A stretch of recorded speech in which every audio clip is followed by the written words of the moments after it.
We begin the 5th chapter of the Rambam's Hilchos, the laws of character development and ethics.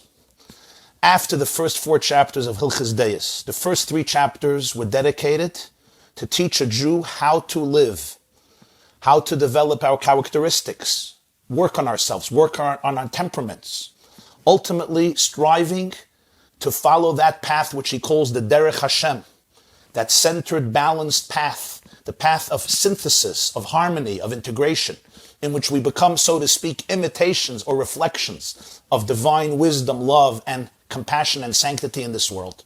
And in the 4th chapter, the Rambam went on to articulate an intricate regimen of our daily schedule and our diet and our behavior and engagement with most of the physical dimensions of life, especially eating and drinking and sleeping and intimacy and relieving ourselves, etc.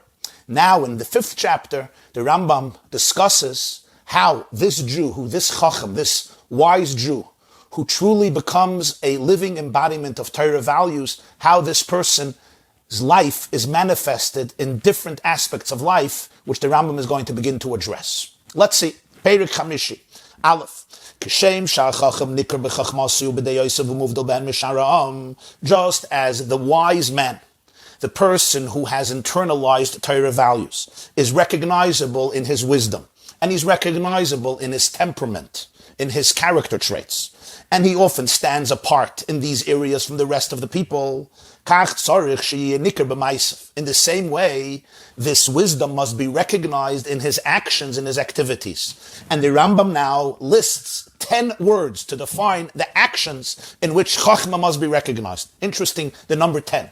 B'machaloi in his eating, b'mashkeyo in his drinking, b'beilasai in his physical intimacy, b'asiyas tzrachim in the way he goes to the bathroom, b'diburi the way he speaks, b'iluchi the way he walks, b'malbushi the way he dresses, b'chilkul dvarav the way he manages his things, his finances, or b'masayu, b'matanai, and in his business dealings. And what the Rambam is saying is that Torah is not an intellectual pursuit alone. It's not only something that relates to one's inner mental or emotional or spiritual characteristics and temperament, but rather, when the Torah is really internalized, when it becomes, so to speak, my DNA, then every aspect of my life, even the most physical, mundane, external dimensions of my life become an expression of that chachma, of that spiritual consciousness of wisdom, just like my wisdom, my learning, my inner emotional life becomes an expression of that consciousness.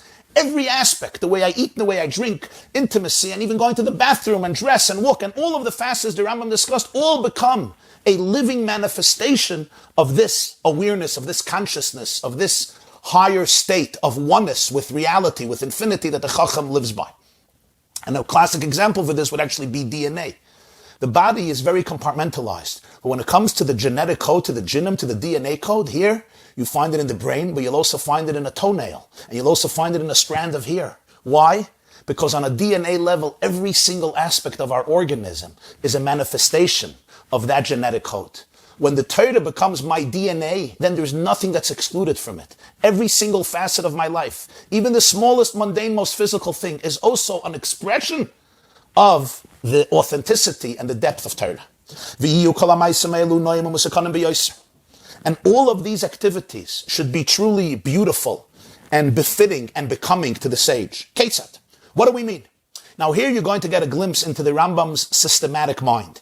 He just enumerated, he gave 10 words in which you're going to recognize the Chacham, right? Eating and drinking, and intimacy, and relieving himself, and speaking, and walking, and dressing, and managing his affairs, and masai and matane, which are relationships and business dealings with other people. Now, the Rambam is going to elaborate on each one of these facets that he discussed in this order. So this halach and the next halach is going to be talking about eating. Then he's going to be talking about drinking. Then he's going to be talking about physical intimacy. Then he's going to be talking about relieving himself. Then he's going to be talking about communication, and then walking and dressing, etc. So watch the organization and the systemization here. The Rambam just enumerated briefly all those aspects of life where you see the Chacham, and now he begins to elaborate on each one. Kate said, what do we mean? Talmud Chacham. Talmud Chacham is a student of a Chacham, which represents the Torah sage. Lo yiyeh garger, it should not be a glutton. He eats foods that are appropriate to make the body healthy. That's what he eats. He eats foods to make his body healthy because there's a focus. I eat to live. I don't live to eat. And even those good healthy foods, he will not overeat. He will not stuff his system. He will not pursue and run to go fill his belly. Like those people who fill themselves, who stuff themselves with food and drinks to the point that their belly bursts. For these types of people, there is an explicit pasuk in Nevi'im. The Nevi'im, the writings of the prophets, or Ksuvim, are called Kabbalah because it's the traditions that were received from the prophets. V'zeirisi, this is a pasuk in Malachi, Perik Beis, the last Navi. V'zeirisi perish al pneichem, perish chagechem. I will spread excrement on your face, the excrement of your holidays. On a literal level, the Navi, the prophet, is telling the Jewish people that when their holidays are observed without righteousness, without moral sensitivity, it's just about a frivolous party, Hashem says, it's excrement. But Amru Chachamim, the sages, gave the following interpretation. These are people, they party their whole life, they just eat and drink, gluttons, and all their years are just one long holiday and festival and feast and party. In other words, there's no higher consciousness, there's no deeper consciousness. These are the people who say, just eat and drink because tomorrow we die anyway, so why not just have a good time? In other words, they focus only on the short-term instant gratification, that which is going to satisfy me right now. The Chacham is the antithesis of this. He eats foods that will make him healthy, and he never overeats and doesn't want to stuff himself because there's a purpose. The food is being used as a tool so that the body should be wholesome and healthy and sound to be able to live a life that is aligned with the essence of reality, which is the creator of the world.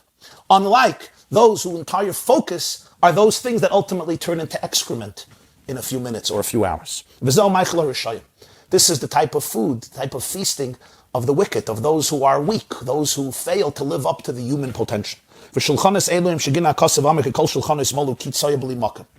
And these types of tables, these types of parties are disgraced by the pasuk in Yeshaya Chav Ches. It says all these tables are filled with vomit and excrement, b'li makom. Without makom, makom is one of the descriptive names of Hashem, who constitutes the space of the world. In other words, these are places that are devoid, consciously devoid of the divine presence in reality. The wise man, somebody who eats one dish, he may eat two dishes. He eats enough, that which he needs in order to live. That's the purpose of the food, and that's enough. Shlomo says about this person in Mishlei chapter 13, the righteous person eats for one purpose, to satiate his soul. This is in terms of what he eats and how he eats. In other words, what types of food and the quantity of those foods. I don't overstuff myself. I'm not a glutton. I don't want my belly to burst. The purpose is to be healthy. Now we talk about location. Location. There's also a way of eating and the place of eating. When the wise person eats this amount of food, this small quantity, which is appropriate for health, not gluttonously, not overstuffing himself, which is not healthy. Where does he eat it? He eats it at his home, at his table. He should not eat in a store or in a marketplace unless it's of utmost necessity, because it's a shameful act in front of people. This person who becomes an embodiment of the values of divinity, of Hashem, of Torah, should not be eating in the store or in the marketplace. Nor should he eat by people who are not very scrupulous in ethics and values of Torah and mitzvahs, or tables that are filled with the above-mentioned vomit and excrement. In other words, he should eat in environments that are conducive for deeper connections, for authenticity, for moral integrity. But generally, even with sages, he should not eat frequently meals in many places. Shouldn't eat at meals where there's a huge gathering of people. It's generally not appropriate for him to eat from others unless it's a meal of a mitzvah, which is a sacred meal, a meal of betrothing, a betrothal, or a meal of marriage. The wedding itself should have the character of holiness and sensitivity and morality. A Talmid Chacham who marries the daughter of a Talmid Chacham. In other words, a home, a marriage that is based and saturated with the values of refinement, morality of Torah. The old righteous, the righteous ones and the pious ones of yore would not eat from a meal that was not their own. Gimel. We finished eating. The Chacham is manifested in how he eats. The way a person eats, you can see the chachma, you can see the wisdom, you can see the holiness, you can see the refinement of Torah. We now go to the second step, which is drinking. The Rambam continues, Halacha Gimel, K'shachachim shoyse yayin, when the wise man drinks, einay shoyse l'gdelishus achila shebemeyav. He drinks only to soften the food in his system. The chol hamishtaker, somebody who gets drunk, harei zechoyte, he's a sinner, umeguna, it's repulsive, umafset chachmasei, and he loses his wisdom. And if he becomes inebriated and intoxicated before Amei Haaretz, which are those who are more ignorant and not so scrupulous in Yiddishkeit, it's actually a desecration of Hashem, because this is a person who has come to embody and personify the values of Yiddishkeit. And when he becomes a drunkard, it's a desecration of God. For Asur l'shtesayim b'tzarayim afilu mat, not allowed to drink wine in the afternoon, even a little bit. Elohim haya b'chlal ha'achila, shafsiyah she b'chlal ha'achila eina meshakeres, ve'ein nizarim elam yayin shel achar hamazon. Because drinking, which is part of the food, part of the meal, will not make him drunk. The main caution is about drinking wine after the meal. But if drinking wine is part of the meal in the afternoon, that's not a problem. So, he discussed eating and he discussed drinking. What was the third step, you remember? Where do you see a chacham? You see him bi'i lasai, in physical relations, halacha dalet. Even though the wife of a person is always permitted to him, as long as it's not in the menstrual cycle, which we'll learn about later in Rambam. But generally speaking, a husband and a wife can always be together.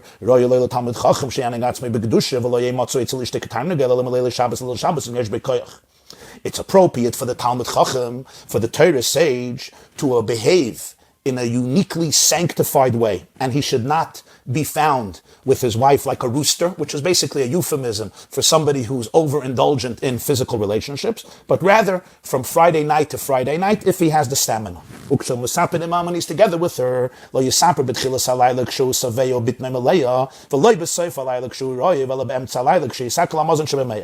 he's together with her, it shouldn't be in the beginning of the night when he's satiated and his stomach is full, nor should it be at the end of the night when he's hungry, but rather it should be midnight when the food has already been digested in his intestines, but he's not yet hungry. That's the appropriate time, the Rambam says, the best time for intimacy.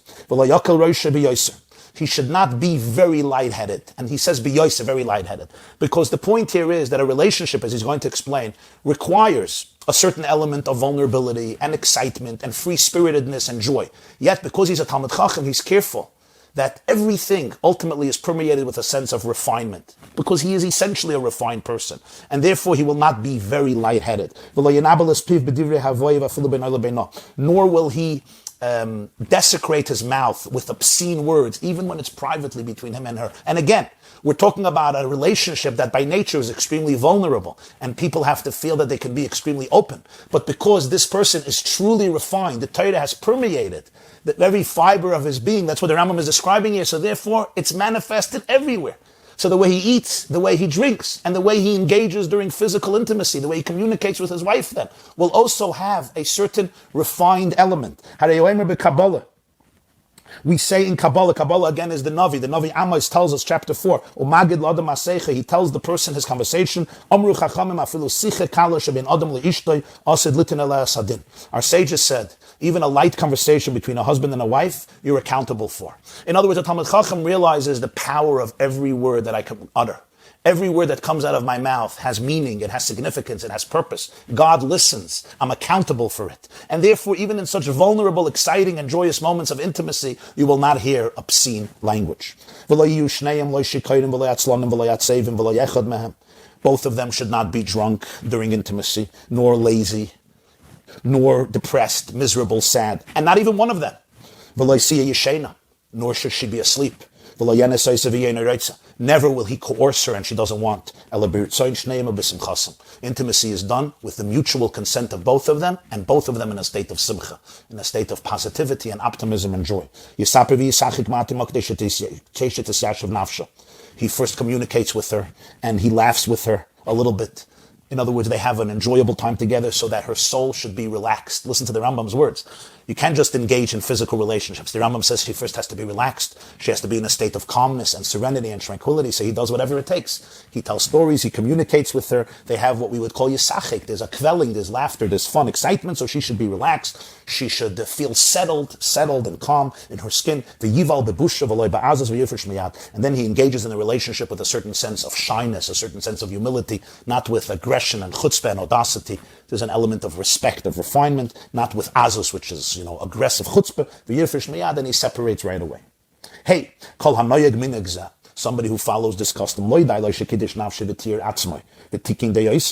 not only did he sanctify his soul, and he purified himself, and he rectified his character traits,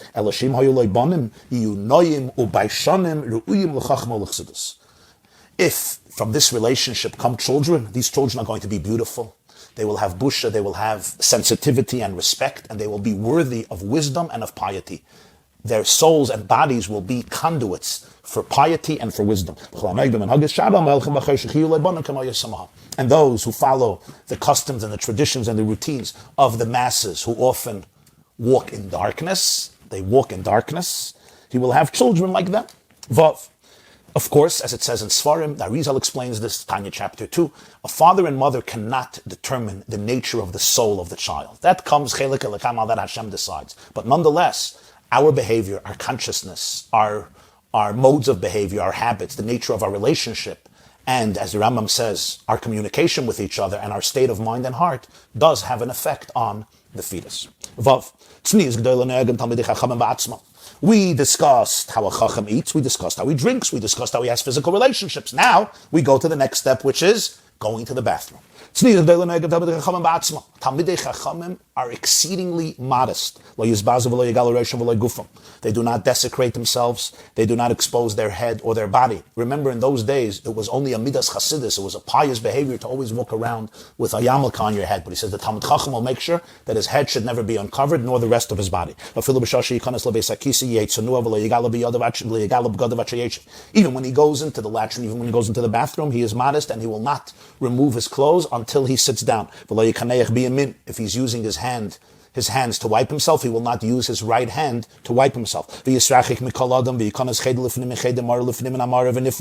also distance himself from every person and go into a chamber beyond the chamber or a cave beyond the cave, and only then will he move his bowels. And if he's doing it on back of a fence, he's going to distance himself enough that if another person on the other side of the fence will not hear his sound if he's making sounds. If he's going down in a valley, and that's where he's going to the bathroom and relieving himself, he will distance himself enough that his friend should not see his nakedness.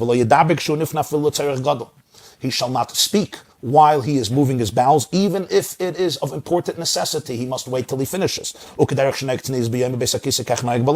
Just as he behaves modestly during the day when he's in the bathroom, the same is true also at night, even when it's dark.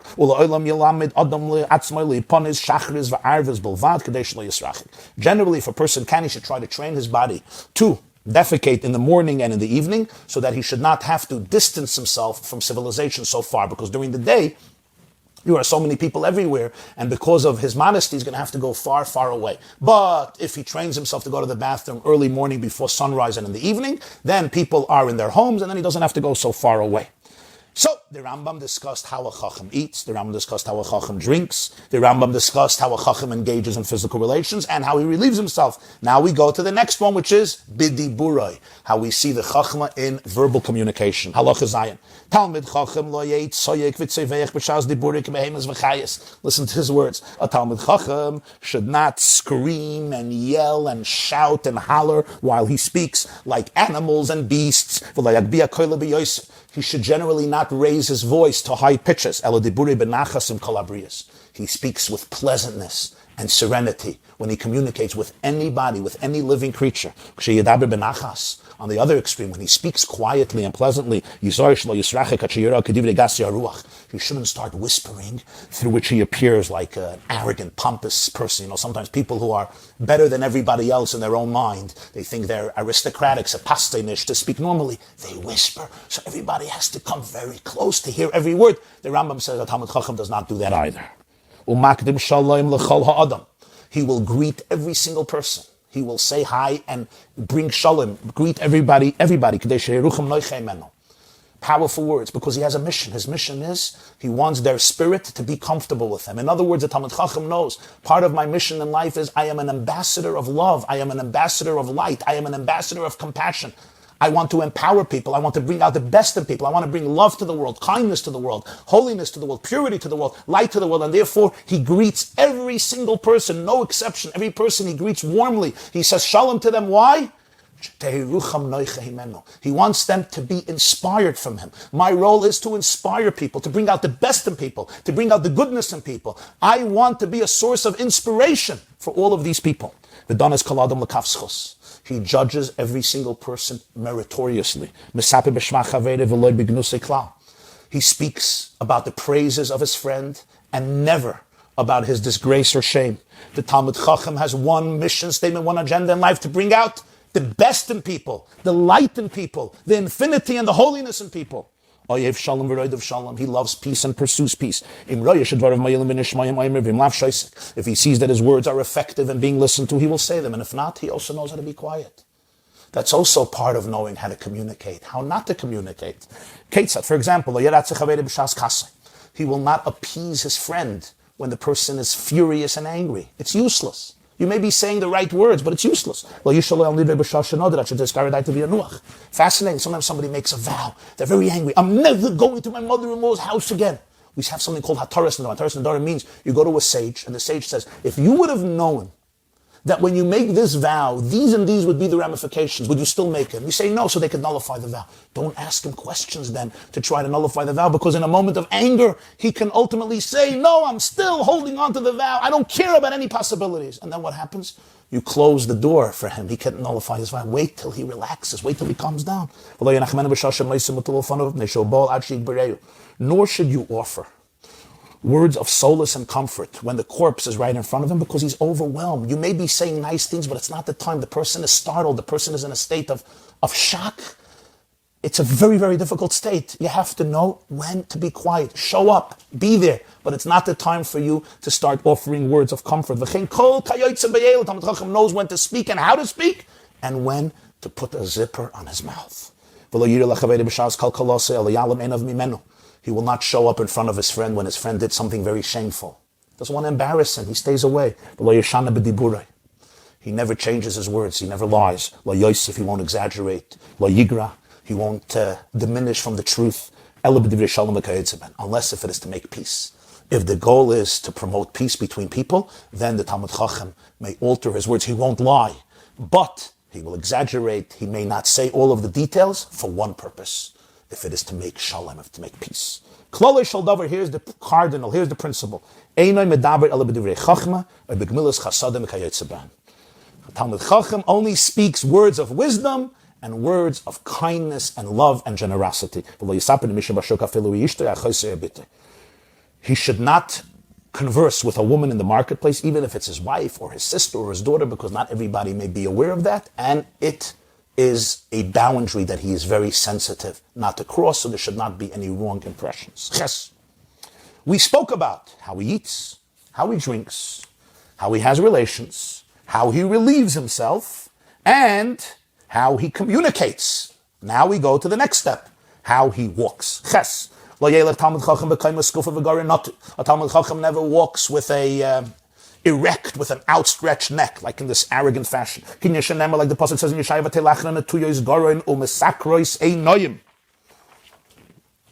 the Pasuk tells us in Yeshaya 16, and they walked with necks outstretched and flashing eyes. Nor should he walk his Akev B'tzad Gudel is, he should not walk with a short-stepped toe to heel. Like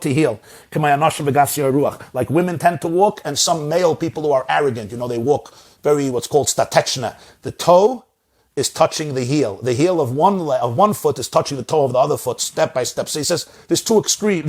He shouldn't walk with an outstretched neck, erect, like, I own the world, I'm the dictator of the world, or in this fashion, which can also come across as very condescending and arrogant. Kinyan shenemar, like the Pasuk also says in Yeshaya, another Pasuk,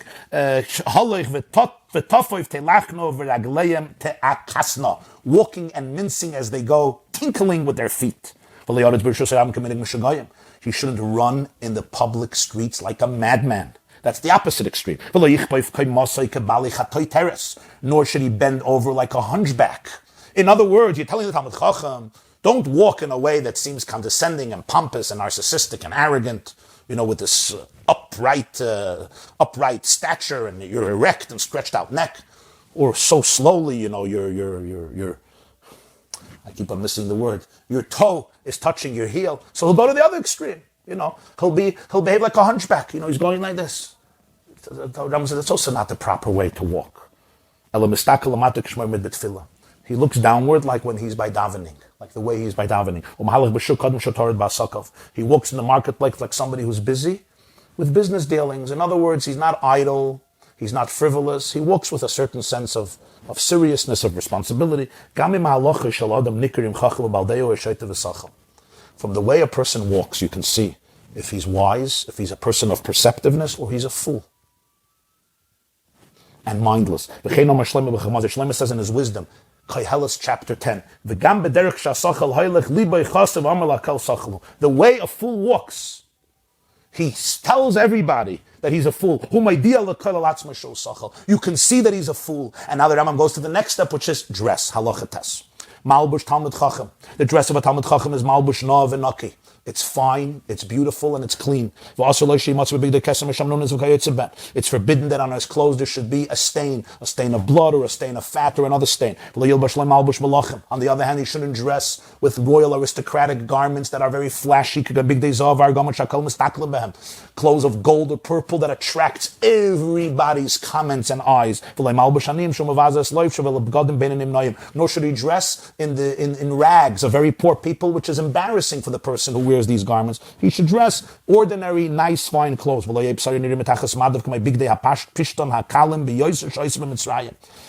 shouldn't be able to see his skin from under the clothes like the very light linen that they make and they produce in Egypt. Nor should his cloaks, his garments, schlep and drag on the ground like arrogant people. Rather, they should reach till his feet, till the sole of his feet, and the sleeves should reach till the fingers. Nor should he undo his cloak, that again it drags on the ground, it's very long. Again, it appears like it's arrogant, unless Shabbos, if he doesn't have another garment in which to put on in honor of Shabbos, so then he can take the cloak that he wears all week, and l'shalshel, he lets it drag on the ground. How do they translate? Yishalshel talisai.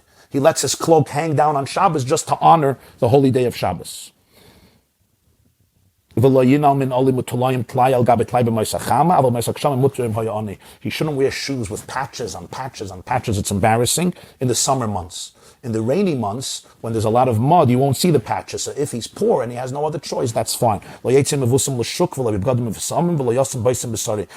go out with perfume to the market, or with clothes that are perfumed, or put perfume in his hair. Unless he put it in his flesh in order to remove dirt. That's fine. He also shouldn't walk alone at night, unless there was a permanent time when he was going out to teach or to learn, so everybody knows the reason why he's walking at night. But if it's not for that purpose and it's not that time, it could just arouse suspicion. Remember, in those days, nighttime came, there was no forms of electricity that we have today, and therefore people were home. So if he's walking out at night, it can arouse suspicion, and that's the reason also why he shouldn't go out with perfume, unless it is to remove dirt. The Rambam continues. He discussed the Talmud Chacham eats and drinks and has physical relations and relieves himself and communicates and walks and dresses. And now he goes to the next step, halacha tes, which is kilkul dvar, of managing his finances. Talmud Chacham mechalkul dvar b'mishpat. A Talmud Chacham manages his finances with thoughtfulness, with justice.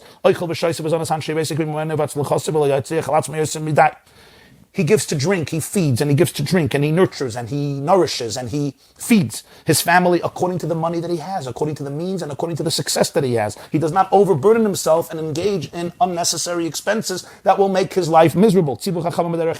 Our sages commanded us when it comes to worldly affairs, don't just always eat meat because you have to eat meat. No, when you really, it's a special delicacy. When you really want it, okay, so then buy yourself meat. The Torah says in Parshas today, when your soul desires to eat meat, don't just take it for granted and do it because you have to eat the best foods, it just becomes routine. No, when you have a special desire, it's a special thing, it's a special treat. It's fine for a healthy person to eat meat once a week on Friday night. If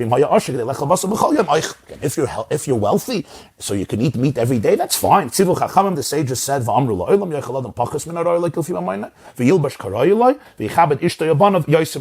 a person should always eat a little less than what is appropriate according to his means. He should dress exactly according to his means, but he should give his wife and children and respect them even more than his means. It doesn't mean he should go into debt, as the Rambam said before. He doesn't overburden himself, but it means be sensitive and respectful of your wife and children, and you can give them a little more than your means, and you'll make it work. Yud Aleph.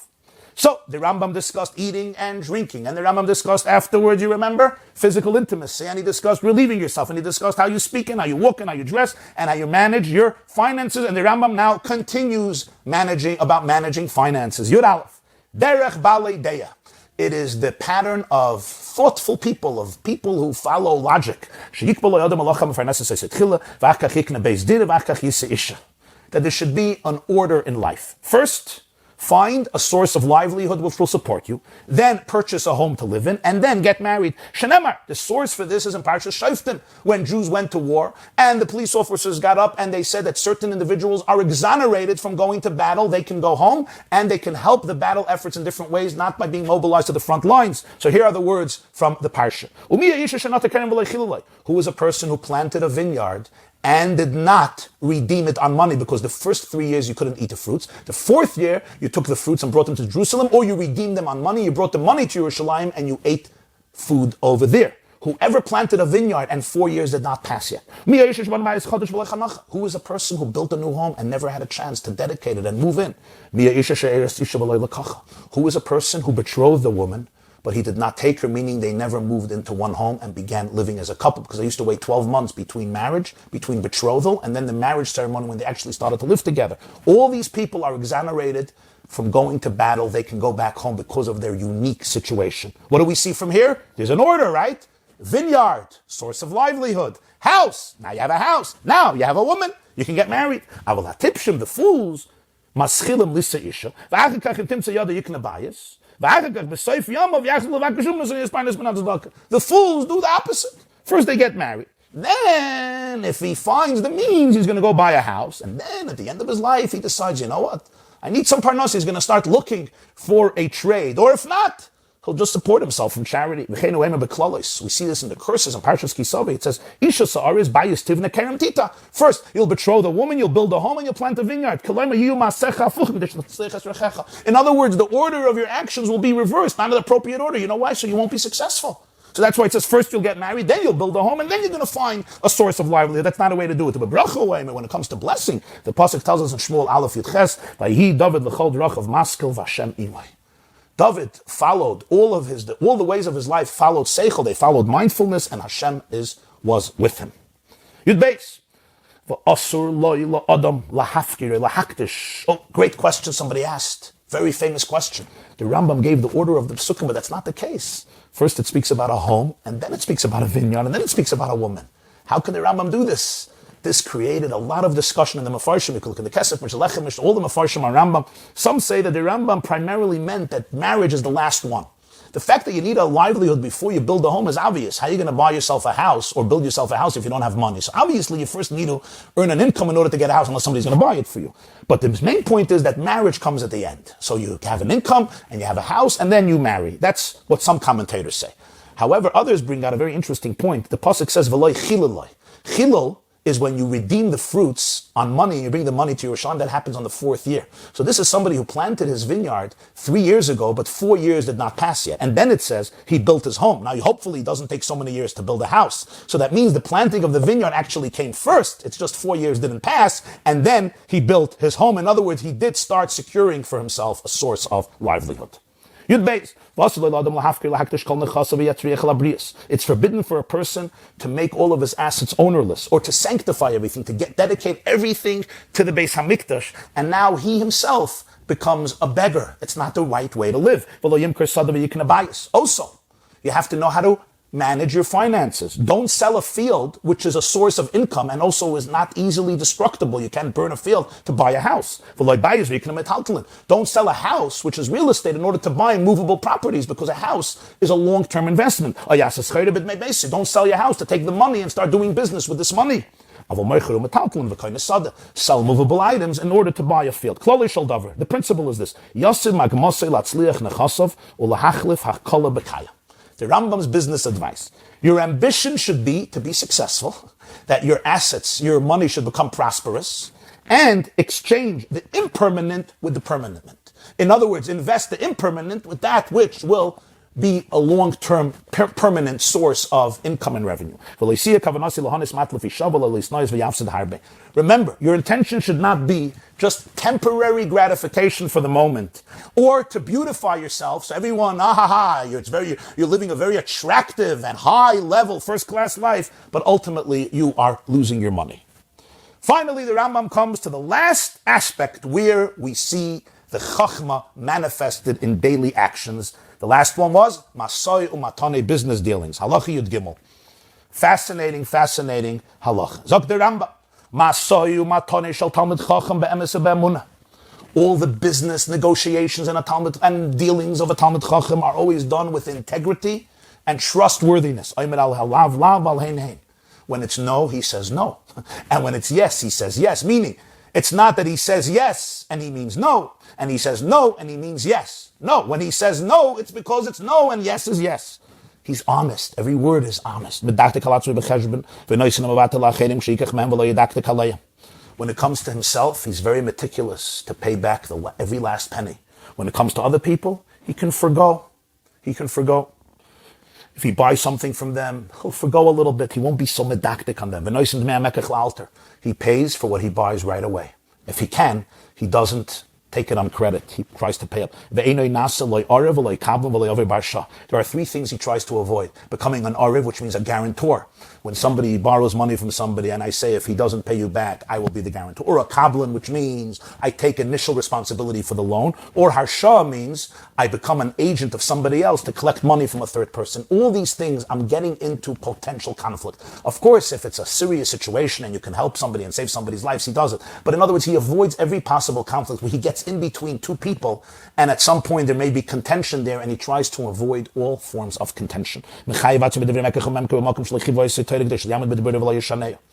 it comes to business transactions, he will hold himself liable, even in a case where the Torah does not hold him liable, because he never wants to go back on his word. So for example, if I tell you I'm going to buy this, even though we did not sign a contract, there was no legal transaction and acquisition that the Torah would tell me I have to continue this, but the Talmid Chacham is so scrupulous with his words, and therefore he will hold himself accountable even if legally he can get away with it. He will never go into another person's trade. In other words, something that may take away somebody else's parnasa. Even if he could find a loophole, that's what he will not do. He will never do that. And the Rambam concludes the last words about a Talmid Chacham. Maybe it sums it all up.